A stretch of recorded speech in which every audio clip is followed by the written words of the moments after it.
Good morning, good evening, or good night, folks. I'm your host, Simon Redhand, and today we are still planning our Necropolis League starter ideas. I just uploaded another video earlier for Elemental Hit of the Spectrum. Hope you guys check that one out. It's on the channel also. Hope you guys like the format I'm doing this in, and the reality is I'm doing these videos in a way that I would like to see them. I'm a big fan of just seeing people's thought process of why they are deciding to pick the skills they're picking and how they're going about doing it. And a lot of times when you see POBs, they're always done, and not only that, a lot of times they're done in a way where it's like there's no possible way you could actually do this at League Start. I got a bunch of uniques in here that you're not going to be able to find, or you can't afford, or by the time you can afford them, you're already deep in maps and you probably don't need them, or it's a bunch of number juking. You get up in the calculations and you start screwing with what you can see and what you can do, and this is all my calculations. I got 200 mil DPS and etc. Meanwhile, no one knows what the skill even looks like. No one has ever used the skill, and they're not starting with the skill yet. Apparently they know exactly how much DPS it's going to do because they created a functional item in the game, in the creator, and this dropped it in there, right? So I like going through the process and just like I have an idea what the gem does based on the description that GGG has showed us, and I'm going to theory craft with the limited information they've given, and then I'm going to organically form that the build as I play it. Like I said, I don't like playing one league starter in order to gear up a different skill I actually want to play. I like leveling with the skill that I want to use, and often if I can't level with the skill I want to use, I just don't use it, which is probably why I haven't played Summon Reaper yet, even though it looks moderately interesting. So here's what I'm looking at. Even though I like the combination of what the Spectral Wisp support will add, along with Elemental Hit and the Gift of the Goddess wand, I am not confident at all that this build can get to the point that it will allow me to do uber bosses, which is ultimately what I want to do this league. I want to be able to down all the uber bosses, and I want to definitely down all the new T17 map bosses that they're adding in. So I think I need to consider a build that can do that, and I think what can get me there is either a brand build or a totem build. So I am considering 3 skills: either Incinerate Totem of Expanse, Incinerate of Eventing, just because I like thought builds or ignite build. And I'm also considering Penance Brand. Even though Penance Brand was nerfed, I am still considering using it to boss with. I understand that it was nerfed from what I seen on the forum, some people saying as much as 30 to 40% reduction. But before this gem was introduced, I was really interested in playing it, and I still want to play it despite it being nerfed from its overtuned state. So I'm still going to kind of theory craft around using it. I haven't looked at anybody else's POBs and how this skill works. I'm going to go through the exact same process I did with the Elemental Hit. I'm going to do a rough skeleton of the builds. I'm going to do one separate for brands and one separate for totems. And then if I decide to do Templar and go Hierophant, it's definitely going to be after I play Elemental Hit and get the maps and all that stuff there, because I'm more interested in the Sacred Wisp than I am interested in playing Incinerate, if that makes sense. So I'm going to try it. I don't know how much damage it's going to do. I could be completely wrong and manage to pull out the ability to play it on as a bosser, and then I have no need to play this Hierophant. But this is gonna be a backup. If I cannot boss with it and I cannot get it to that point, then I'm just gonna do a totem build. But I also have never done a totem build, and honestly I haven't played Hierophant since I want to say Breach. That's how long I'm by Hierophant, I mean Templar period. Since I've been playing this game, the class I play the most is Necro. So I started boycotting Necro last year, and now I pretty much alternate between Champion and Saboteur. I do some mining, and I do a lot of champion builds now. Except last league when I did Necro again because I wanted to play Blinker on Mirror Arrow, and I like bombarding. Anyway, we're gonna jump over to the POB. As you see, we have another fresh POB. How I landed on Hierophant is it's a middle ground, right? Even though when I type in totems, I have options on Chieftain as well, which would probably be just as wonderful for a fire-based totem caster, especially with this one here. With the enemies your totems kill have a 5% chance to explode, dealing 500% of their maximum life as fire damage. That would definitely be beautiful for a Incinerate totem build. And there's also I don't think this is as crazy. This is a totems regenerate 1% life per second for 4 seconds of your life recovery per second from regeneration. Totems taunt enemies around them for 4 seconds when summoned. Recoup 25% of damage taken from your totem's life. The only skill in here that's really cool is this one, and then I guess the rest would, you know, they kind of build around this, making your character super tanky. But the Hierophant, because it has the ability to double dip as both totem caster and a brand caster, it's a safer bet for me being able to smoothly transition between either totems or brands, depending on if I finally the twofer, right? If I play the totem build and I get to work on Uber bosses, I don't see why I wouldn't just put the money in there and just try penance brand for a bit, get that out of my system. So it's just a twofer system. Like, I mean, the chieftain probably would be much better suited for a totem based incinerate build, but we're gonna do the Hierophant here. Now, I've never done a totem build before, but that's kind of a half truth. I have done explosive arrow before, so I understand ballistas, and ballistas are also considered totems. That is why when I type in totem, it's showing up this wheel all the way down here. It's showing this wheel over here because it's based. This is watchtowers, and this is for ballistas, so they still get totem increase. But I wouldn't try and path down there like I did with elemental hit. And then this is also a ballista. Well, this is mixed. It's a hybrid, right? So there's a totem node here, and I think a ballista node here. But I think they both apply to. They both count with each other, so it doesn't really matter, right? So if I increase elemental resistance, I don't think it's worth going under for that. I don't care if they die. What else here? This is for ballista specifically. This is attack speeds. So even though, like, I think the only thing that really matters down here is this. So, but this is not really worth pathing towards unless I was playing chieftain. If I was playing chieftain, it'd probably be worth pathing all the way down there. But I'm not. I go Templar, I go Hierophant. Here's the starting location. Chieftain starting location's here, and it would have been closer to this march down here. We'll start with totem, and the totem clusters that are probably realistic are, well, this one here, this one over here. We wouldn't include Runebinder because Runebinder is a negative totem skill. It reduces the number of totems you can have by 1. This is about boosting brands. So I already know to take that one off. Then we go up here, and this one, Primal Manifestation, and then we have Ancestral Bond. This is basically Runebinder, but for totems. But also, when you take this one, you no longer can do any damage by self-casting. You have to rely all on your totems. What else is here? Now I guess we go over here too. Get all of that. After that, you would just build tanky. I think if I were to play Templar, I mean, you have the option to do a lot of mana stacking and shit like that, right? I don't know. I've never actually done mana stacking in this game either. It could be something to consider. Cannot use the new like Archmage support. I know that new Archmage support, it cannot be used with totems, right? Archmage support that was added in there. It's kind of like the lightning scaling off stacking mana, but that it doesn't support totems, so it's not something to consider for here.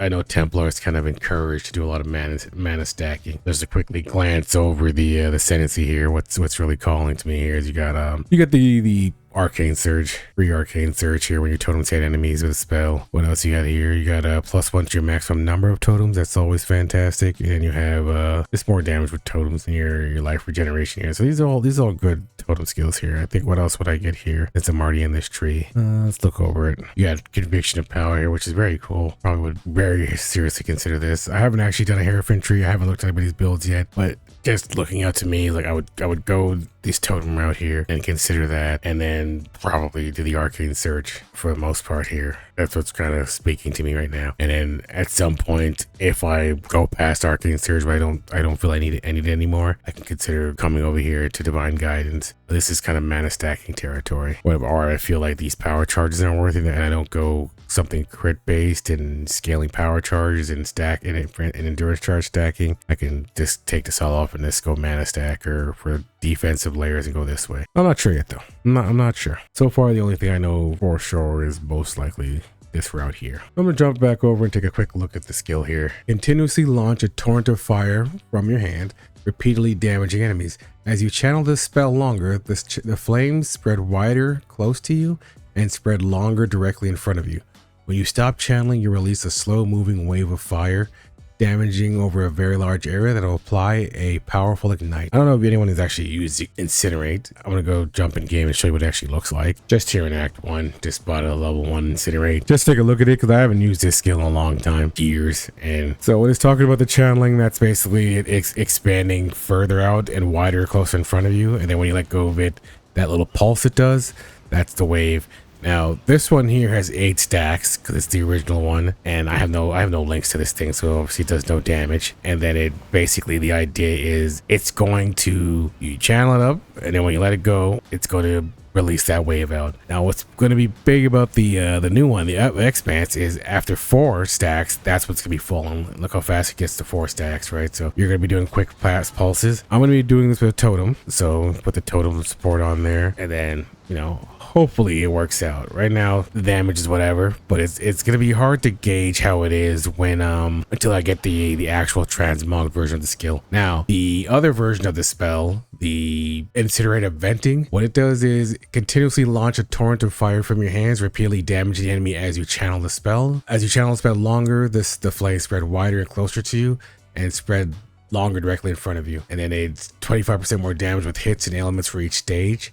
100% increase angle per stage, up to 300%. And so the idea behind this is every time you're channeling, it just keeps pulsing. And every time it pulses, the damage comes from the pulses itself. So instead of waiting for the final wave of venting, you're basically trying to get to the final wave as fast as possible because your goal is for that damage, where this is, the damage is coming from just channeling it. So it kind of changed more to a, the Expanse one, I can kind of think of it more like divine ire, but with fire. And this one here is to be more of like the venting one, consider it more to be an actual channeled DPS spell, but you're not waiting for the last channel. It's going to be doing damage. It can be doing more damage the more you're pulsing on the target, but it's still going to be worth getting to max stacks. And the max stacks is 14 stages. Oh yeah, it's going to be worth trying to get up to max stack on the new one.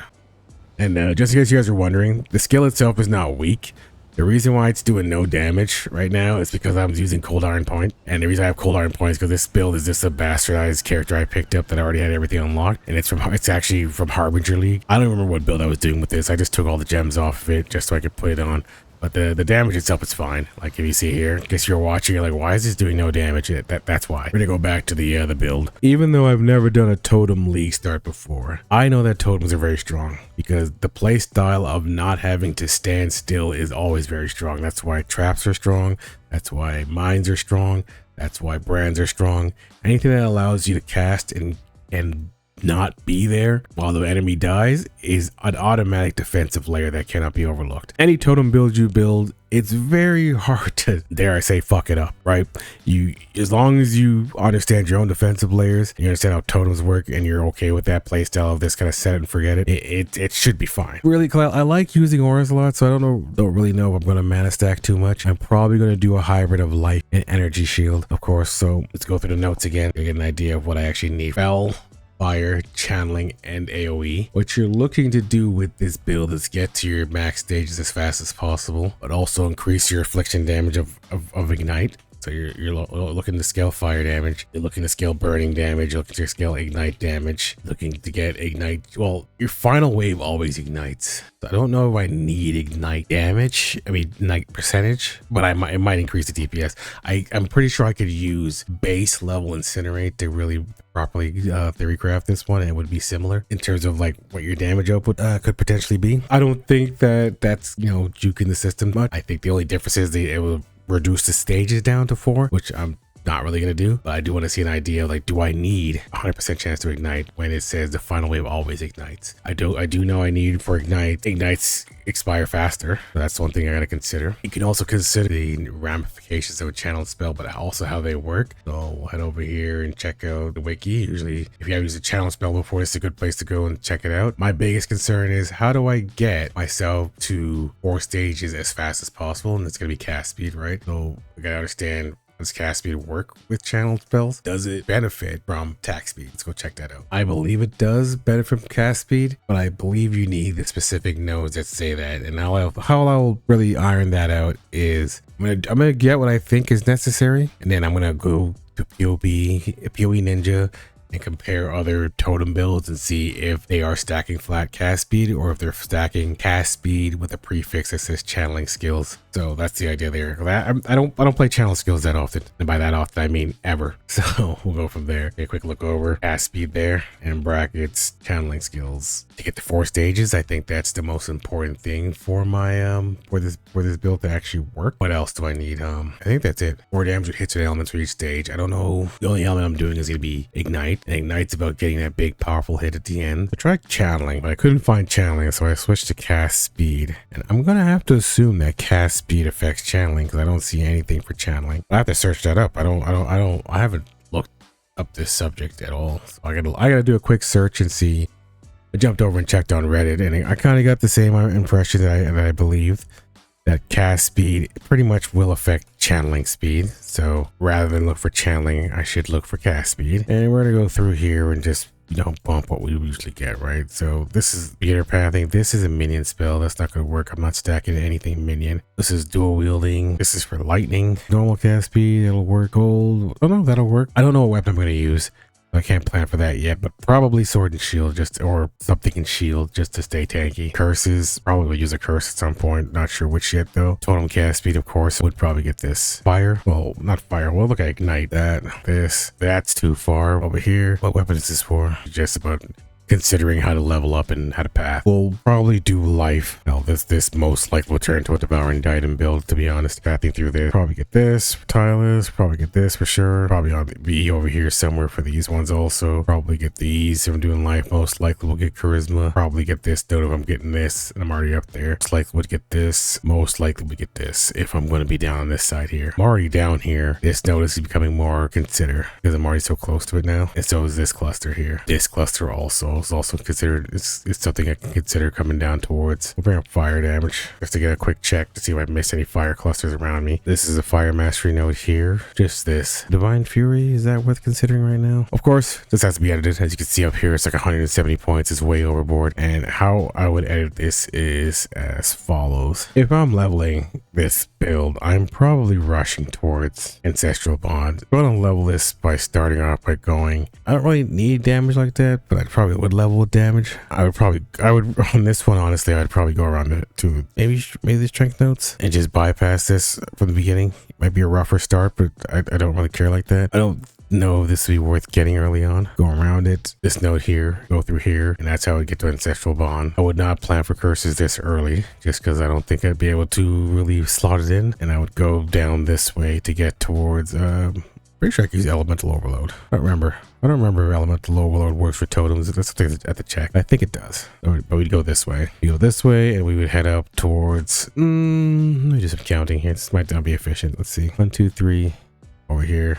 1, 2, 3. Do I want both of these? Let's see. This critical strike chance with totems. Maybe it's important. Definitely want the cast speed. I'm not too sure about this just yet. Elemental Overload over here. Get this. It's the penetration. This is damage over time multiplier. Chance to ignite.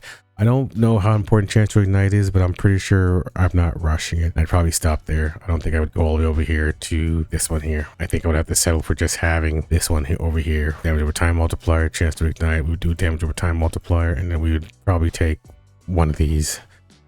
I think we would take this. I think we'd actually take both of them. I think exposure is good. I think this is also good. What else is here? Yeah, take the explosion, and I think I have to look into it. I'm leaning towards the fire exposure if I only have 1 point to spare. I want the cast speed more than the area effect. Not getting that. Not getting that. This is generic. Only that. Consider that if I have more points for it. Come back for that one. Just this for now. But do I need this? Is this extra? This might not be worth the 3 points just because you take a look at Incinerate again. It does no physical, so this might not be worth the 3 points to go over to that. Depending on the auras I use, this might be the layout for that. What else we got going on? Circling down. This node here is damage over time multiplier and also physics extra. So I wouldn't get the physics extra part of it. I wouldn't get that either. So then it goes to consideration. Do I path over here for damage over time multiplier, which is it very well could be worth that path. This node here I like, but it probably could be dropped. And 1 point down here. Let's take a closer look at this tree here. There's another fire mastery node here. So this is weapon damage. This node might be a waste. The chance to ignite, if I actually do need chance to ignite, up to settling ash might be worth it. I mean, I could also consider anointing, right? Gust of force, definitely not gonna be worth using. Not gonna be worth using any of that because this is all based on weapons. Settling ash could be worth using. Nearby enemies are covered in ash if you haven't moved in the past 2 seconds. 2 seconds is a long time not to stand still to cover some of the ash.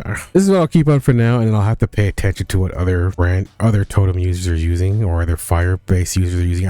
For this search, I would include Marauder Chieftain in there to see if any of them pick that up. That's hard to gauge if I would use that for this build. And then this node over here is what? 10% to fire damage over time multiplier. sure. Recover 2% chance when you ignite a non-ignited enemy. Some health. That's good. This is good. This is good. Damage over time multiplier over that. This loop is weird and unnecessary. I don't know why it pathed me like that. Increased totem placement speed. Attack spell cast by totem have 8% increased attack. So I would want to keep that.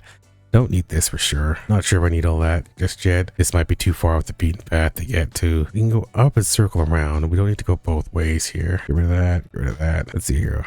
1, 2, 3, 4, 5, 6. 1, 2, 3, 4, 5, 6, 7, 8, 9.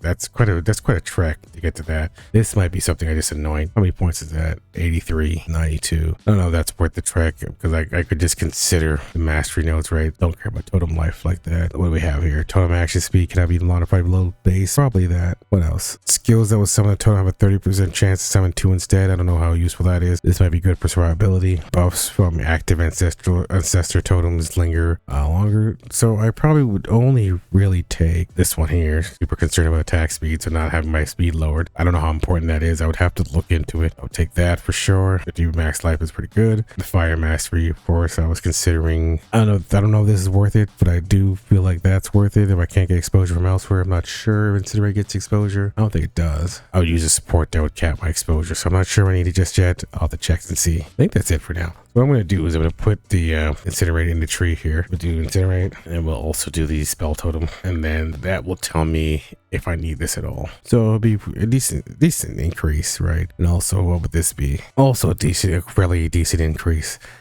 right?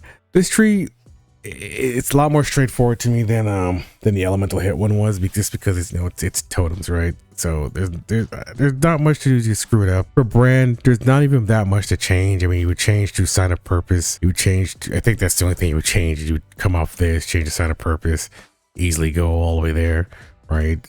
And then this, it's much clearer when you're doing the brands. For me, like what I would pick, this is consideration, or even if I want to do some mana stacking this, but it's easier to know what I'm going to take there. And then this would be removed. I think we'd go over here, right? One of these, where's the brand masters at? Hold on. So this would be removed, and you would be taking this, and you would be taking Runebinder, and you would be taking this instead of this one over here. So like it would be shifting stuff around, but not by much. Right, so it's all kind of in the same areas. The tree is all kind of generally the same. So let's head over to PoE Ninja and take a look at what they're doing over there. So like I said, the only two classes I'm considering is Chieftain, and I'm also considering the Hierophant. Inquisitor can also have some brand skills setups that are interesting. Not brand, totem. So we're gonna do totem. We're gonna just look for totem. And Holy Flame, probably in the ballpark I'm looking for. Holy Flame of Ire, Holy Flame. The Holy Flame. Well, let's see what people are doing. Holy Flame Totem. Let's see what the pathing looks like with these guys here. Show the heat map. Oh, they're walls all over the place. Correct idea with these. Sure. I mean, these are obvious.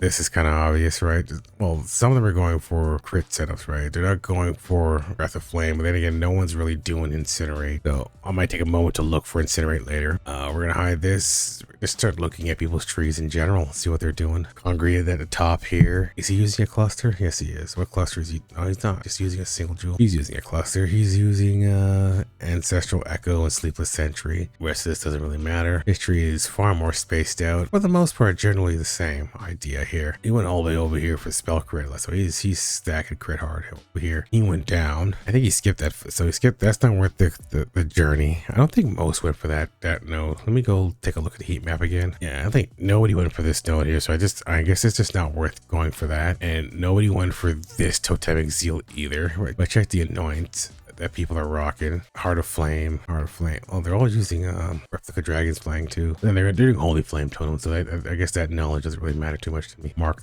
Ray, Alacrity, Lance Dot. Yeah, so let's keep looking at trees here to see what to consider. Yeah, so I would have to tighten this up. Even though I am using fire, I removed some of the points over there. I shifted it up this way to take the pathing this way. Cleaned up the tree coming down here, even though I don't really like this. I considered pathing over to Searing Heat, but I don't think it's necessary. I think I'll just anoint it, and then the points I need, the points I have left over, just get a cluster jewel from like right over here, and just get a cluster jewel from there, right? And just, I'm not sure what cluster I would get. I would look into it. It's the other direction there. To me, like I'm not feeling the difficulty of making this tree here it seems a lot more straightforward than the elemental hit was going to be. Honestly, I'm probably more confident this would actually be able to make it to Uber bosses with min maxing on it, but you know, I'm still not sure yet. No one uses Incinerate. I think that skill, let me go look and see. Let me not Google, I'll hook it up on PoE Ninja and actually check to see if anybody uses Incinerate